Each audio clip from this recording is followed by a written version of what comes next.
The hospital room was too quiet, too still. You'd think when someone's soul leaves their body, the world would pause. A crack of thunder, a flicker of light. But no, just the soft, rhythmic beeping of the heart monitor, until it wasn't rhythmic anymore. I stared at the screen, frozen.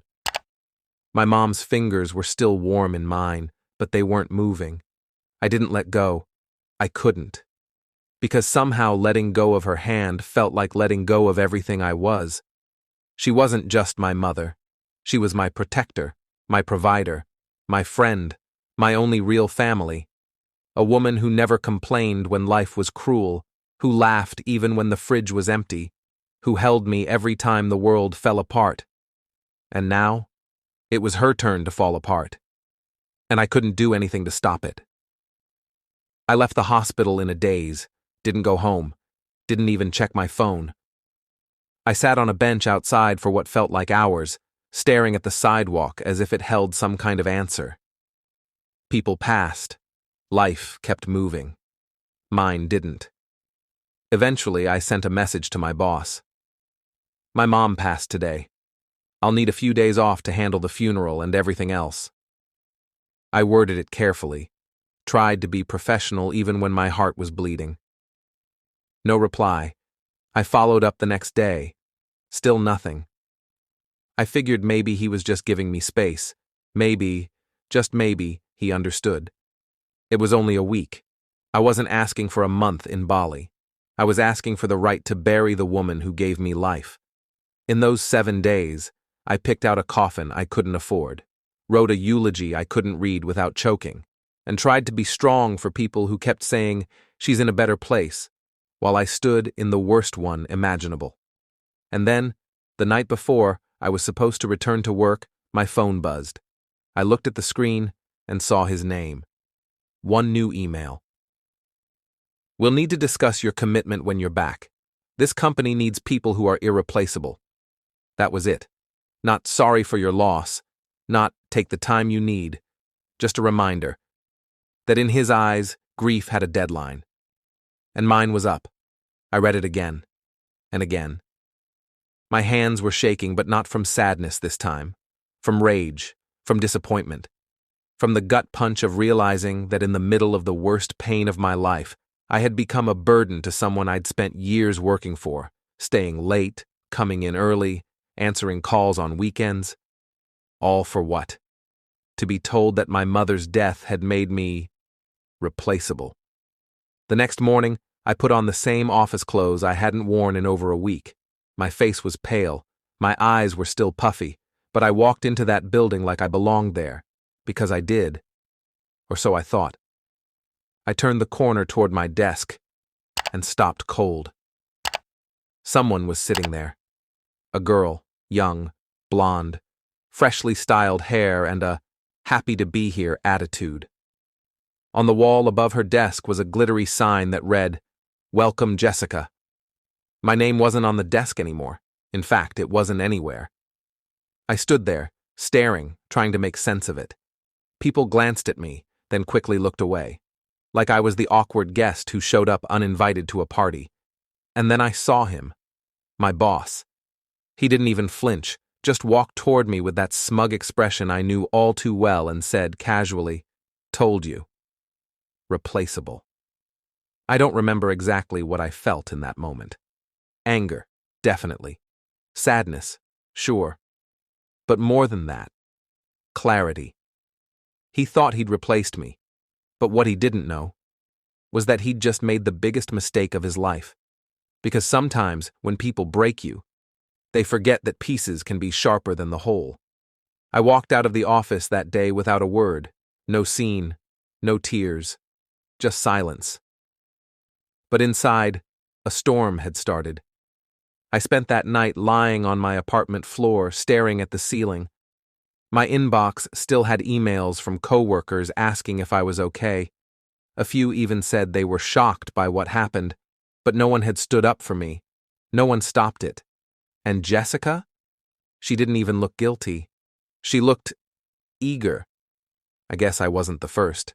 The truth is, I had always known my boss, Rick, was the kind of man who saw people as tools, sharp ones, useful ones, until they got dull. And grief, in his eyes, was dull, inefficient, weak, human.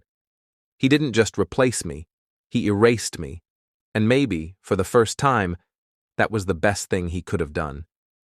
Because grief stripped me raw, but his betrayal lit a fire, and I wasn't going to let it go to waste.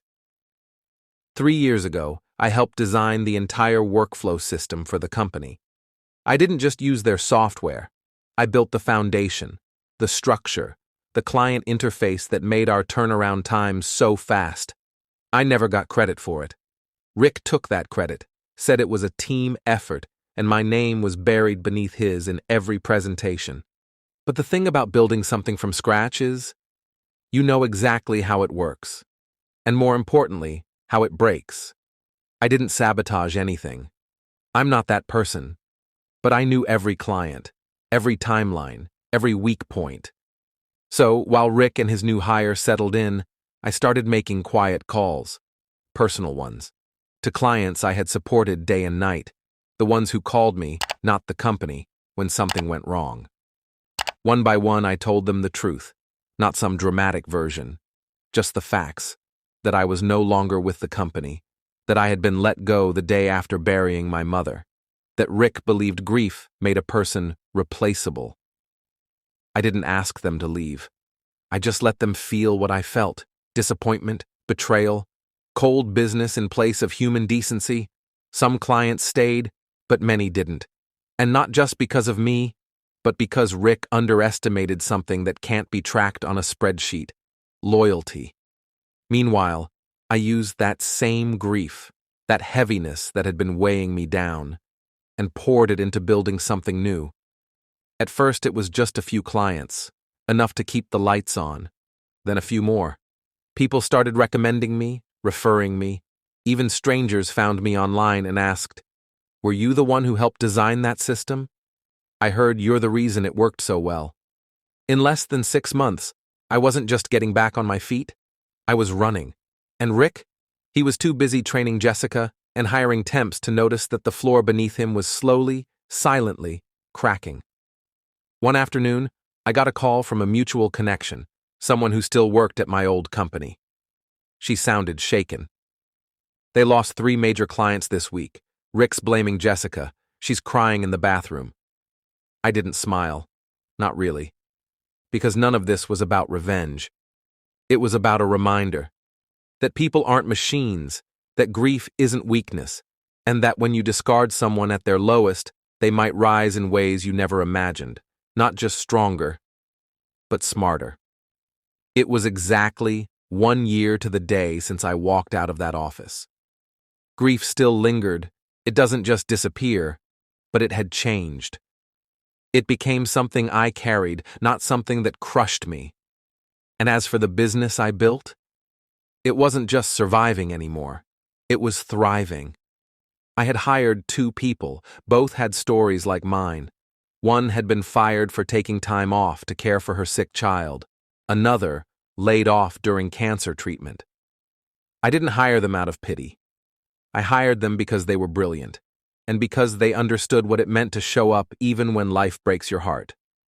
Then, one morning, I saw his name pop up in my inbox. Rick. Subject line: "Let's talk." I stared at it for a long time. Curiosity won. I opened it. "Hope you've been well. Heard you've started your own thing. Impressive. Things have been turbulent here. I'd love to grab coffee and chat. Maybe see if there's a way to collaborate again." Collaborate? It was almost laughable, but I didn't laugh. I didn't rage. I just sat there, reading his words over and over. The same man who once looked me in the eye and said, "You're replaceable," was now knocking, politely, on a door he once slammed in my face. I didn't reply. Not right away. Instead, I printed the email, folded it carefully, and slid it into the back of the same journal where I once scribbled that single painful line: "This is the beginning of my goodbye." Only now, it wasn't just a goodbye. It was a rebirth. A few days later, I did reply, but not to accept his offer. I simply wrote, "Thank you for reminding me what I'm capable of. I hope you treat the people who are still with you better than you treated me." That was it. No drama, no fire, just closure. But something funny happened a few weeks later. A young woman showed up to an open position I'd posted. I looked over her resume. Sharp, talented, great experience. Under previous employer was Rick's company. I asked her why she left. She gave a half smile and said, "Toxic leadership. I heard you built something better." And right then, I knew. I hadn't just moved on. I'd become a lighthouse for people like me. People who were told they didn't matter, that they were expendable, replaceable. But we're not. We're the ones who rise quietly. We're the ones who rebuild in the shadows. And when the dust settles, we're the ones still standing. Not because we wanted revenge, but because we refused to be small. So if you've ever been told you're replaceable, remember this: the people who say that never expect you to rise, which is exactly why your rise will shake them to their core.